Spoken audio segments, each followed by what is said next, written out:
Hello. I've entitled this talk, The 3 C's of Successful Fundraisers. The letter C. The 3 C's. I like alliteration. I don't know about you.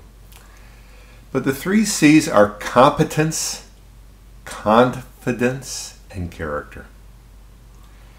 And the base consists of competence and confidence.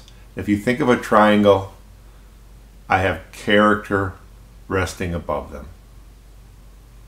So I'd like to, this is more of a reflective talk, and as you hear this talk, I encourage you to think about, well, where am I? Where am I in this description of the successful fundraiser? What is it that I possess? What is it that I need to improve on or to develop?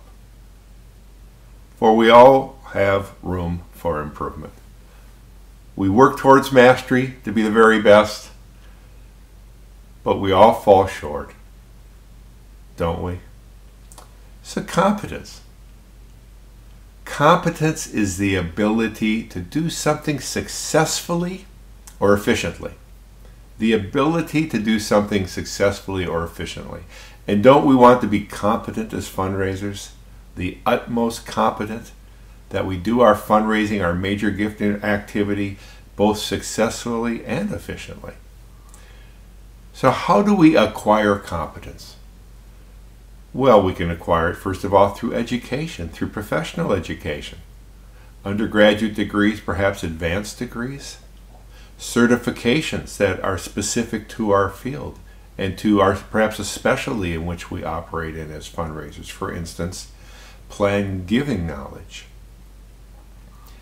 And as professionals in the field that take it seriously, the only way we grow and maintain competence is maintain our interest in the field.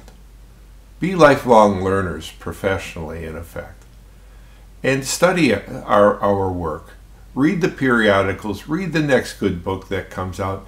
Think about it. Think how it can help us become better in what we do. We need to be well organized, well prepared in how we go about our business, whether it be in front of a donor or for that matter in a staff meeting. We need to be willing to learn from failures and successes too. But learning from failure, perhaps even more importantly, that we can be transparent and honest with ourselves and with those with whom who are our colleagues and supervisors for that matter. To be honest about our experiences so that we can learn from them, get guidance through our experiences, and become better through these experiences. And let's listen to the experiences of others and learn from them as well. Let's not rely only on our own body of experience, but if we have colleagues that are in the similar work, let's learn from them too. We seek out mentors as a way of developing our competence. That could be official in terms of within our organization. It could be through an association or that we participate in. It could be perhaps unofficial. It could even be remote. I like Robin Sharma, who's a Canadian leadership guru. And I've never met the man, but I feel like I know him through his YouTube videos. And I take him seriously, and I'm inspired and challenged by what he has to say, his perspectives on leadership and the like. Experience is so valuable. Experience is so valuable, and we only acquire experience over time. So we have to, with a certain humility, realize that while we can acquire all kinds of intellectual knowledge and become quite sophisticated about our body of knowledge, the application of this knowledge and how it best suits donors and can help donors and help our organizations, that only comes with experience. And over this course of time, we grow in competence as we apply. We bring our knowledge and our previous experience to the next donor, to the next situation, to the next set of personalities, as unique as they are, and then bring all that we've acquired, which is competence. How about that? Over time, we become more and more impactful because of our competence. Now, confidence is the trust in one's abilities, qualities, and judgment. abilities, qualities, and judgment. Trust in oneself. Now, we're not talking about cockiness. We're not talking about bravado. We're talking about something that we grow in over time. Now, we may have a natural confidence, and perhaps maybe we're lacking in some confidence. But over time, as we grow in our competence and we go through our experiences, confidence grows. Because confidence is rooted in tested experiences and know-how. And we begin to learn through these efforts of ours how to apply to each new relationship what we know, what we've learned. And that, of course, as it repeats itself from engagement to engagement, donor to donor, encounter to encounter, our humble, quiet confidence should grow, should deepen. And finally, character. Character is the mental and moral qualities distinctive to an individual. What is your character? What is my character? What kind of character should we possess and strive to deepen? What about being virtuous? How about being trustworthy? Being respectful? Being grateful? Being diligent, hardworking? How about those people that donors trust they are drawn to because of the kind of character we possess? Humility is an outstanding character. And if you think you have it, you probably don't. My mother used to say when I was young, because I was such an impatient young person, she'd say, "Martin, pray for patience and perseverance."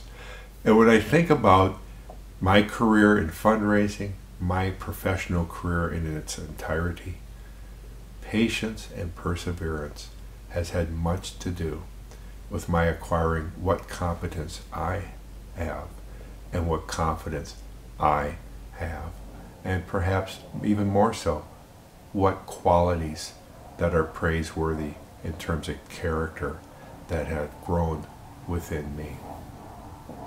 Mental and moral qualities distinctive to an individual sets us apart. That's why I put it on the top of the triangle, not on the base. The other day, I was with a donor, and this donor had lifetime giving of less than $30,000. And I had approached her about $1 million through a deferred gift concept. And she agreed. And as she's been working it through with professional advisors as appropriate, we've had a number of conversations. And she's had some fears, some worries along the way. And at one point she said to me, "Well, Martin, I'm trusting you." And I said in reply, "Mary, this is all about trust." And I sincerely meant it at that time, that our work is all about trust. That she had come to trust me. She saw behind me what I represented was a trustworthy organization she could believe in and want to make such an extraordinary investment in. In our case, the University of Missouri St. Louis, where 4 in 10 of our students are first generation and 3 in 10 are diverse students.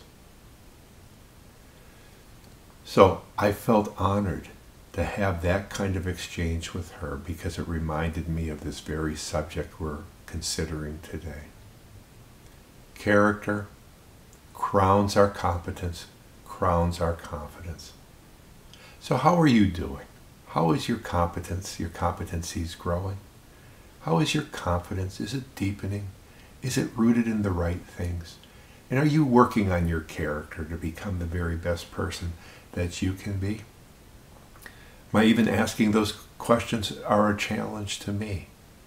But I encourage you rather to think with me, to reflect with me on these 3 C's of successful fundraising and how we can become the very best fundraisers in our profession and on behalf of our organizations, working with such wonderful, wonderful donors. Thank you so much for viewing. Thank you so much for listening.